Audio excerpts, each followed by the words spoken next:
अगर आप भी चाहते हैं बिट्टू मलंगिया इंटरटेनमेंट का ऑडियो वीडियो सबसे पहले आप तक पहुंचे, तो लाल बटन को दबाकर चैनल को सब्सक्राइब करें और बेल आइकन दबाना ना भूलें।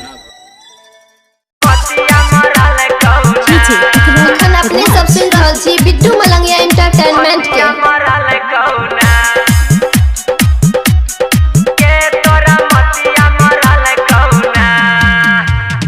गेले देखे छौरी बरतिया के तोरा मतिया मरल कौना। तो गेले देखे छौरी बरतिया के तोरा मतिया मरल कौना। मतिया मरल कौना गे छौरी तोरा मतिया मरल कौना।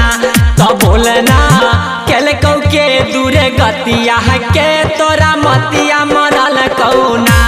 तो बोलना केलकौ के दूर गतिया के तोरा मतिया मरल कौना। डीजे बिट्टू मलंगिया, डीजे बिट्टू मलंगिया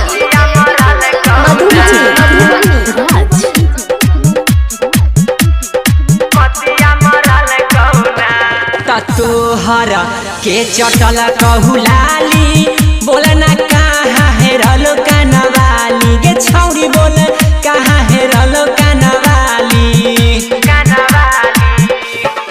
तोहर के चटल कहूलाली बोलना कहाँ हेरलो कनवाली गे छौरी बोल कहाँ हेरलो कनवाली। तो चुमा लेलकौ के तोरा रतिया बोलना मतिया मरल कौना।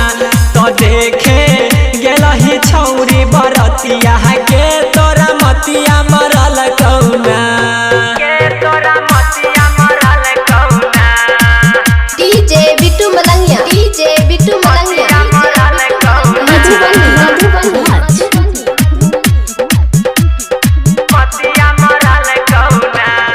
तोहर चढ़ल रहौ जवानी किए छूटलौ गे पानी गे छौरी तोरा छूटलौ गे पानी।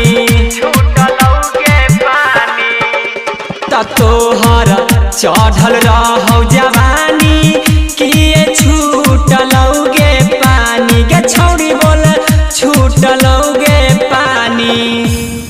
केना उठलौ दुनू छतिया के तोरा मतिया मरल कौना। तो गेले देखे छौरी बरतिया के तोरा मतिया मरल कौना। डीजे बिट्टू मलंगिया, डीजे बिट्टू मलंगिया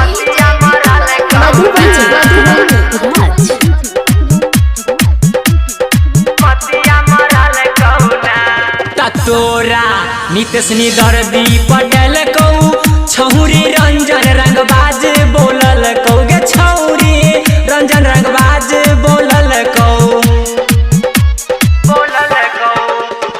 तोरा चंदन रमन जी पटेल कौ छौरी रंजन रंगबाज बोलल कौ गे छौरी रंजन रंगबाज बोलल कौ।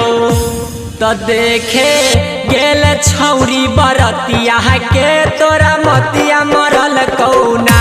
तो बोलना केलकौ के दूर गतिया के तोरा मतिया मरल कौना। Presented by Bittu Malangiya Entertainment।